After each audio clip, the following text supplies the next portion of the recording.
வணக்கம். இன்றைய முக்கிய செய்திகள். அனைத்திலும் தோல்வி கண்ட அரசாக பாஜக கூட்டணி அரசு இருக்கிறது. புதுச்சேரி மாநில அதிமுக செயலாளர் அன்பழகன் குற்றச்சாட்டு. ஆணாதிக்கத்தை பாஜகவில் திணிக்க வேண்டாம். பாஜக பிரமுகர் பத்மாவதி அறிக்கை. இனி விரிவான செய்திகள். புதுச்சேரி அண்ணா சாலையில் இயங்கி வந்த பிஸ்மில்லா மல்டி குசின் ரெஸ்டாரண்ட் மேலும் விரிவுபடுத்தப்பட்டு ஏப்ரல் 9 காலையில் மீண்டும் திறப்பு விழா காண்கிறது. இங்கு புதுவை மக்கள் குடும்பத்துடன் சுவைத்திட 200க்கும் மேற்பட்ட அசைவ உணவு வகைகள், சிக்கன், மட்டன் போன்ற பிரியாணி வகைகளும் உள்ளது. ஒரே நேரத்தில் 80 பேர் வரை அமர்ந்து உணவருந்தக்கூடிய பிரம்மாண்ட இடவசதி. மக்கள் அனைவரையும் அன்புடன் அழைத்து மகிழும் பிஸ்மில்லா மல்டி குசின் ரெஸ்டாரண்ட் குழுமத்தார்.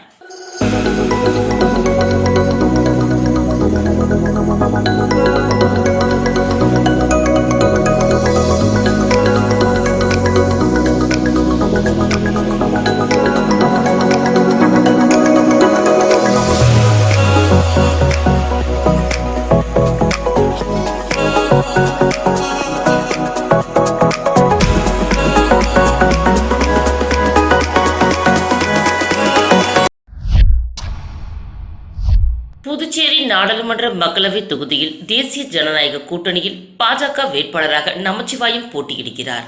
அவரை ஆதரித்து சட்டமன்ற உறுப்பினர் VP ராமலிங்கம் தலைமையில் நிர்வாகிகள் புதுச்சேரி ராஜ்பவன் தொகுதிக்கு உட்பட்ட ஜமீன்தார் கார்டன், மாரியம்மன் கோவில் வீதி, குபேர் பாடசாலை, மாரியம்மன் கோவில் பின்புறம் ஆகிய பகுதிகளில் சுமார் 300 வீடுகளுக்கு மேல் சென்று தாமரை சின்னத்திற்கு தீவிர வாக்கு சேகரிப்பில் ஈடுபட்டனர்.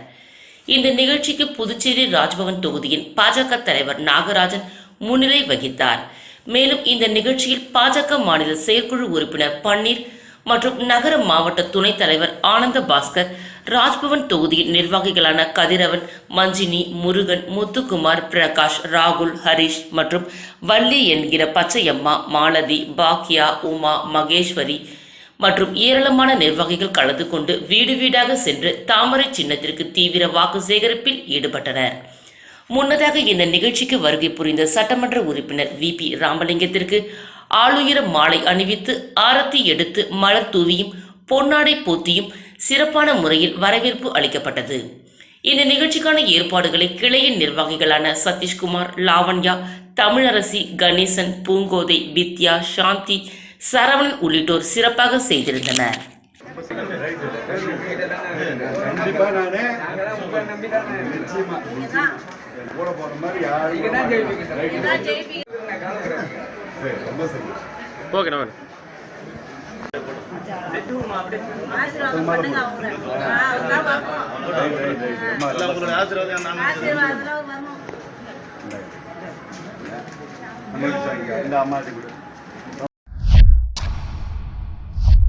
புதுச்சேரியில் இந்திய கூட்டணி சார்பில் பாராளுமன்ற தேர்தலில் வேட்பாளராக காங்கிரஸ் கட்சித் தலைவர் வைத்தியலிங்கம் போட்டியிடுகிறார். இவரை ஆதரித்து மாநிலம் முழுவதும் காங்கிரஸ் மற்றும் திமுக உள்ளிட்ட இந்திய கூட்டணி கட்சி நிர்வாகிகள் வீடு வீடாக சென்று தீவிர வாக்கு சேகரிப்பில் ஈடுபட்டு வருகின்றனர். மேலும் வாகன பிரச்சாரங்களும் செய்து வருகின்றனர்.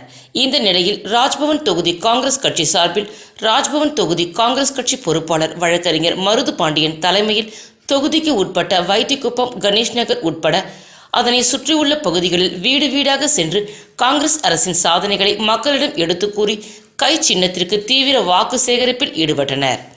இதில் காங்கிரஸ் நிர்வாகிகள் செந்தில், நாராயணன், லோத்தி, ஜேம்ஸ், சித்தானந்தம், சுரேஷ் உட்பட காங்கிரஸ் கட்சி நிர்வாகிகள், திமுக உள்ளிட்ட கூட்டணி கட்சி நிர்வாகிகள் பலர் திரளாக கலந்து கொண்டு வாக்குகளை சேகரித்தனர்.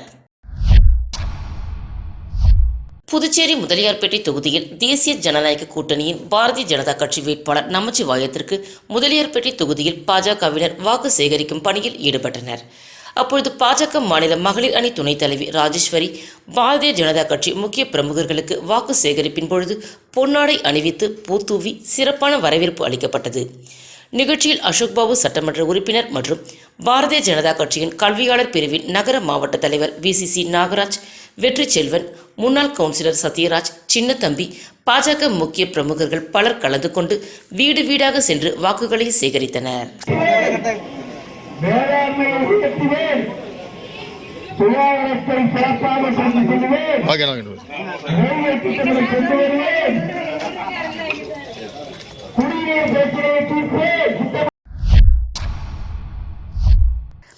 பாரதிய ஜனதா கட்சியில் திரௌபதி முர்மு, நிர்மலா சீதாராமன், தமிழிசை சவுந்தரராஜன், வானதி சீனிவாசன் போன்ற பெண்களுக்கு முன்னுரிமை தரும் மதிப்புமிக்க தலைவர் மோடி. அவர்களுடைய நல்லாட்சியால் ஈர்க்கப்பட்டு நான் பிஜேபியில் இணைந்தேன். என்னை சிலர் விமர்சனம் செய்கிறார்கள் என்று குறிப்பிட்டுள்ள பத்மாவதி, எனது கணவர் 25 ஆண்டுகளுக்கு முன்புதான் குற்றம் செய்தார், இப்பொழுது இல்லை. அப்படியே என்றாலும் நான் குற்றவாளி இல்லை. என் கணவர் மணிகண்டன் குற்றவாளி அல்ல என்பதனை உரக்க கூறி நீதிமன்றத்தில் நீதியை நிலைநாட்டியவர். தற்போது எதிர்க்கட்சி சட்டமன்ற உறுப்பினராக உள்ள வழக்கறிஞர்கள் தான் என்பது அனைவருக்கும் தெரியும். என் கணவர் இளைஞர்களை சீரழிக்கிறார் என்றால் எதிர்க்கட்சி சட்டமன்ற உறுப்பினராக உள்ளவர்கள் 10க்கும் மேற்பட்ட மதுபான கடைகளை நடத்தி இளைஞர்களை சீரழிக்கவில்லையா? பெண் மக்கள் சேவை செய்ய வந்தால் அவர்களின் பின்னணியை பேசுபவர்கள் பெண்களுக்கு இட ஒதுக்கீடும் முன்னுரிமையும் தரப்போகிறார்களா என்று கேள்வி எழுப்பியுள்ளார். பெண்கள் அரசியலுக்கு வந்தால் கணவரின் அனுமதி வேண்டும் என்று நினைக்கும் உங்களின் பிற்போக்கு சிந்தனையும் உங்கள் ஆண் ஆதிக்கத்தையும் பாரதிய ஜனதா கட்சியில் திணிக்காதீர்கள். இது மோடியின் ஆட்சி என்றும் நான் அரசியலுக்கு வருவதற்கு என் கணவரின் அனுமதியோ ஆதரவோ தேவையில்லை என்று பத்மாவதி வெளியிட்டுள்ள செய்திக்குறிப்பில் தெரிவித்துள்ளார். விழுப்புரம் மாவட்டம் வானூர் சட்டமன்ற தொகுதிக்கு உட்பட்ட மரக்காணம் அருகே உள்ள ஞான கல்மேடு கிராமத்தில் அமைந்துள்ள ஸ்ரீ சுயம்பு பூத காளியம்பாள் திருக்கோவிலில் பங்குனி மாத அமாவாசையை முன்னிட்டு தீச்சட்டி எடுத்தல் விழா நடைபெற்றது. இதில் சுற்று வட்டாரத்தை சேர்ந்த 10க்கும் மேற்பட்ட கிராம மக்கள் கலந்து கொண்டு தீ மூட்டி கற்பூரம் ஏந்தி தீச்சட்டி எடுத்து தங்களது வேண்டுதலை நிறைவேற்றினர். முன்னதாக சிறப்பு யாகசாலை பூஜைகள் நடைபெற்றது. அதனைத் தொடர்ந்து அம்மனுக்கு பால், தயிர், சந்தனம், இளநீர், பன்னீர், பழங்கள், பஞ்சாமிர்தம், தேன் உள்ளிட்ட பல்வேறு திரவியங்களால் அபிஷேகம் செய்யப்பட்டது. நிகழ்ச்சிக்கான ஏற்பாடுகளை முன்னாள் வானூர் ஒன்றிய பெருந்தலைவர் VMR சிவா தலைமையில் பக்தர்கள் சிறப்பாக செய்திருந்தனர். இந்த நிகழ்ச்சியில் உபயதாரர் திருஞான சம்பந்தம், விஜயலட்சுமி குடும்பத்தினர் மற்றும் ரவிச்சந்திரன், புனிதா குடும்பத்தினர் கலந்து கொண்டனர். மேலும் இந்த நிகழ்ச்சியில் துணைத் தலைவர் புருஷோத்தமன், முன்னாள் ஊராட்சி மன்ற தலைவர் துருவை முத்துவேல், உதயகுமார், முன்னாள் கிராம நிர்வாக அலுவலர் மணிமாறன், கீழ்கூத்தப்பாக்கம் ஐயப்பன், கேட்டரிங் சொரப்பட்டு ரவி, ஓமிப்பூர் பம்பை முத்து, அருள்மிகு ஸ்ரீ சுயம்பு பூத காளியம்பாள் திருக்கோவில் மகளிர் சேவை குழுவினர் உட்பட சுற்று வட்டாரத்தை சேர்ந்த ஏராளமான பொதுமக்கள் கலந்து கொண்டு சிறப்பித்தனர். இதனைத் தொடர்ந்து விழாவில் கலந்து கொண்ட பக்தர்கள் அனைவருக்கும் இரவு உணவு வழங்கப்பட்டது. புதுச்சேரி மாநிலம் வில்லியனூர் கொம்யூன் தொண்டமானத்தம் மெயின் ரோட்டில் அமைந்துள்ள ஸ்ரீ சுயம்பு அரசனடி முத்தால வாழியம்மன் ஆலயத்தில் பங்குனி மாத அமாவாசையை முன்னிட்டு தேவி ஸ்ரீ அங்காள பரமேஸ்வரி அம்மனுக்கு அக்னி சட்டி எடுத்தல் விழா நடைபெற்றது. இதில் திரளான பக்தர்கள் கலந்து கொண்டு அக்னி எடுத்தல் நிகழ்ச்சியை கண்டு கழித்து சுவாமி தரிசனம் செய்தனர். தொடர்ந்து ஆலயத்தில் சிவன் சிலை வைப்பதற்கு பூஜை செய்யப்பட்டது. மேலும் அமாவாசை பூஜையும் முன்னிட்டு சுவாமிக்கு சிறப்பு அபிஷேக அலங்காரங்கள் செய்யப்பட்டு மகா தீபாராதனை காண்பிக்கப்பட்டது. இதனைத் தொடர்ந்து தேவி ஸ்ரீ அங்காள பரமேஸ்வரி அம்மனுக்கு கும்பம் படையலிட்டு அனைவருக்கும் பிரசாதமாக வழங்கப்பட்டது. மேலும் மாதந்தோறும் இந்த ஆலயத்தில் அமாவாசை பூஜை நடைபெறுவது குறிப்பிடத்தக்கது.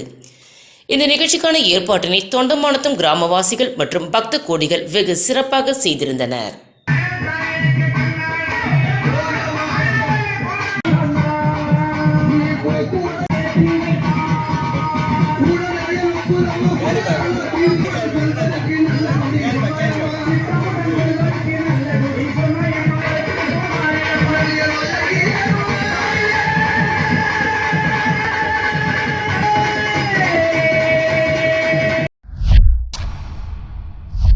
வருகிற ஏப்ரல் 19ஆம் தேதி நடைபெற இருக்கின்ற பாராளுமன்ற தேர்தலில் போட்டியிடும் வேட்பாளர்களை ஆதரித்து அரசியல் கட்சியினர் அனைத்து தொகுதிகளிலும் தீவிர வாக்கு சேகரிப்பில் ஈடுபட்டு வருகின்றனர். அந்த வகையில் வில்லியனூர் பகுதியில் தேசிய ஜனநாயக கூட்டணி சார்பில் போட்டியிடும் பாஜக வேட்பாளர் நமச்சிவாயத்தை ஆதரித்து பாஜக பிரமுகர் பூக்கொடை ரமேஷ் தலைமையில் வாக்கு சேகரிக்கும் பணியில் ஈடுபட்டனர். இந்த நிகழ்ச்சியில் பாஜக மாநில துணைத் தலைவர் தீப்பாய்ந்தான், பாஜக கட்சியின் மாநில தொகுதி நிர்வாகிகள், பொறுப்பாளர்கள் மற்றும் தொகுதி என்ஆர் காங்கிரஸ் நிர்வாகிகள், பொறுப்பாளர்கள் மற்றும் கூட்டணி கட்சியினர், பொதுமக்கள் பலர் கலந்து கொண்டு வில்லியனூர் ராம பரதேசி ஆலயத்தில் சிறப்பு பூஜை செய்து வீதி வீதியாக சென்று வீடுகள் தோறும் பொதுமக்களை சந்தித்து துண்டு பிரசுரங்களை வழங்கி தாமரை சின்னத்திற்கு வாக்குகளை சேகரித்தனர். புதுச்சேரி பாராளுமன்ற தொகுதியில் இந்திய கூட்டணி சார்பில் போட்டியிடும் காங்கிரஸ் வேட்பாளர் வைத்தியலிங்கத்தை ஆதரித்து மாநிலம் முழுவதும் காங்கிரஸ், திமுக உட்பட கூட்டணி கட்சியினர் வீடு வீடாக சென்று வாக்கு சேகரிப்பது மற்றும் திறந்த வேனில் பிரச்சாரம் செய்வது என்று தொடர்ந்து வாக்கு சேகரிக்கும் பணியில் ஈடுபட்டு வருகின்றனர். அதன்படி நெல்லித்தோப்பு தொகுதியில் நடைபெற்ற தேர்தல் பரப்புரையில் வேட்பாளர் வைத்தியலிங்கம், முன்னாள் முதலமைச்சர் நாராயணசாமி, காங்கிரஸ் கட்சி சட்டமன்ற உறுப்பினர் வைத்தியநாதன் உட்பட இந்திய கூட்டணி கட்சி நிர்வாகிகள் கலந்து கொண்டு தொகுதி முழுவதும் பல்வேறு இடங்களில் பொதுமக்களிடம் கடந்த கால காங்கிரஸ் ஆட்சியின் சாதனைகளையும் தற்பொழுது ஆளும் மத்திய மாநில அரசின் மக்கள் விரோத செயல்கள் குறித்தும் எடுத்து கூறி கை சின்னத்திற்கு வாக்குகளை சேகரித்தனர். இதில் காங்கிரஸ் பொதுச் செயலாளர் பழனி, திமுக பொதுக்குழு உறுப்பினர் சரவணன் என்கிற ஆறுமுகம், நெல்லித்தோப்பு தொகுதி திமுக பொறுப்பாளர் கார்த்திகேயன் உட்பட கூட்டணி கட்சி நிர்வாகிகள் திரளாக கலந்து கொண்டனர். அப்படின்றதுதான் கேள்வி. யாருக்கும் வரல. ஏதோ அதாவது 100க்கு 1க்கு வந்துருது. 100 பேர் இருக்காங்கன்னா ஒருத்தவங்க வந்துருது இல்லையா? அவங்க 100ல 1 அவங்க. அதை பத்தி தப்பு கிடையாது. நாம என்ன நினைக்கிறோம்னா, தமிழ்நாட்டுல பாருங்க, அந்த உரிமை தொகை எல்லாருக்கும் கொடுத்திருக்கிறாங்க இல்லையா? எல்லா பெண்களுக்கும் கிட்டத்தட்ட 1,50,00,000 பேருக்கு கொடுத்திருக்கிறாங்க. பாண்டிச்சேரியில பாத்தீங்கன்னா மொத்தமே 19,000 பேருக்கு தான் கொடுத்திருக்காங்க. அப்ப இந்த 19,000 பேரை 30 தொகுதிக்கு கணக்குப்பட்டு பாருங்க, ஒரு 600 பேர் தான் ஒரு தொகுதிக்கே வந்திருக்கும். புதுச்சேரி உருளையன்பேட்டை ஆல்பா மெட்ரிக் மேல்நிலைப் பள்ளியின் ஆண்டு விழா கம்மன் கலையரங்கத்தில் நடைபெற்றது. ஆல்பா கல்வி நிறுவனங்களின் துணை சேர்மன் தனலட்சுமி பாஷிங்கம், ஆல்பா கல்வி நிறுவனங்களின் துணை இயக்குநர் ராஜலட்சுமி, நந்தினி, நவீன் தியாகு ஆகியோர் குத்து விளக்கேற்றி விழாவினை தொடங்கி வைத்தனர். நிகழ்ச்சிக்கு ஆல்பா கல்வி நிறுவனங்களின் சேர்மன் பாஷிங்கம் வரவேற்புரை ஆற்றினார். மேலும் இதில் எல் அட்லியர், நிர்வாக இயக்குநர் சில்வெயின் ஆகியோர் சிறப்புரையாற்றி மாணவ மாணவியர்களுக்கு பரிசுகளை வழங்கினர். இதில் ஆல்பா ஆர்த்தோ கிளினிக்கின் இயக்குநர் நவீன் தியாகு, முன்னாள் ஆல்பா பள்ளி மாணவி டாக்டர் விஜய வினோதினி, பொதுத் தேர்வில் மாநில அளவில் முதலிடம் பெற்ற மாணவ மாணவியர்களுக்கும், நீட் தேர்வில் முதலிடம் பெற்று பல்வேறு மருத்துவ பிரிவில் இடம்பெற்ற மாணவ மாணவிகளுக்கும், வகுப்பில் முதல் மதிப்பெண் பெற்ற மாணவ மாணவிகளுக்கும் பரிசுகளை வழங்கி பாராட்டினர். ஆண்டு விழாவில் ஆல்பா பள்ளி மாணவ மாணவியரின் பல்வேறு கலை நிகழ்ச்சிகள் நடைபெற்றது. இறுதியில் ஆல்பா கல்வி நிறுவனங்களின் இயக்குநர் தனதியாகு நன்றி உரை வழங்கினார். இதில் திரளான மாணவ மாணவிகள், பெற்றோர்கள், ஆசிரியர்கள் உட்பட பலர் கலந்து கொண்டனர்.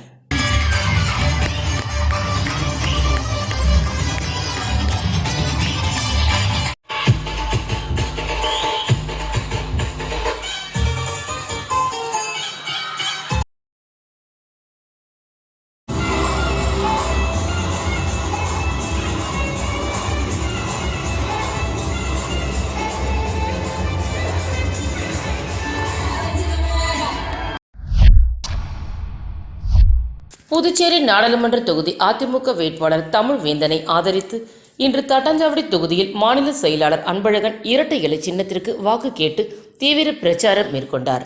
அப்பொழுது பேசிய அவர், தன்மானத்தை பற்றியும் கூட்டணியை பற்றியும் இந்த கட்சியின் தலைவர் முத்தரசன் ஏதேதோ உளறிவிட்டு சென்று இருக்கிறார். அதிமுகவை பற்றி பேச கம்யூனிஸ்ட் கட்சிகளுக்கு எந்த அருகதையும் தகுதியும் இல்லை. இந்திய கூட்டணி சார்பில் நடத்தப்பட்ட கூட்டத்தில் தமிழக முதலமைச்சர் ஸ்டாலின் கலந்து கொண்ட பொழுது புதுச்சேரி கம்யூனிஸ்ட் தலைவர்களை ஏன் மேடையில் ஏற்றவில்லை என்று கேள்வி கேட்கும் தைரியம் முத்தரசனுக்கு உண்டா?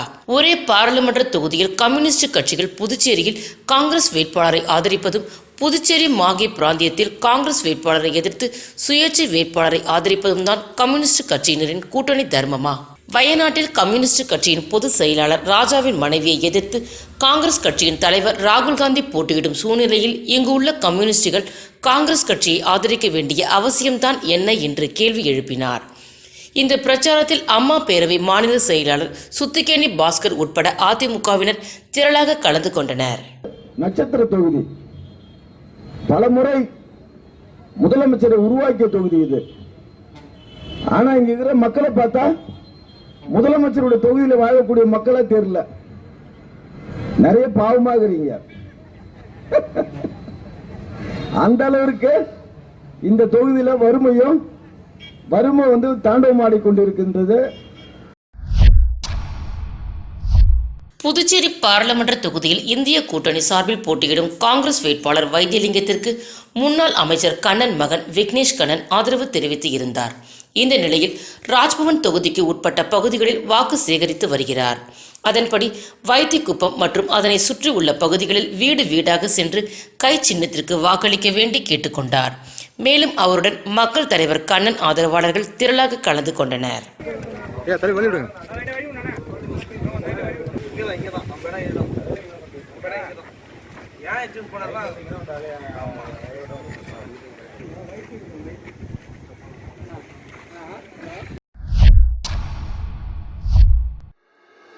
மீண்டும் முக்கிய செய்திகள். அனைத்திலும் தோல்வி கண்ட அரசாக பாஜக கூட்டணி அரசு இருக்கிறது. புதுச்சேரி மாநில அதிமுக செயலாளர் அன்பழகன் குற்றச்சாட்டு. ஆண் ஆதிக்கத்தை பாஜகவில் திணிக்க வேண்டாம். பாஜக பிரமுகர் பத்மாவதி அறிக்கை.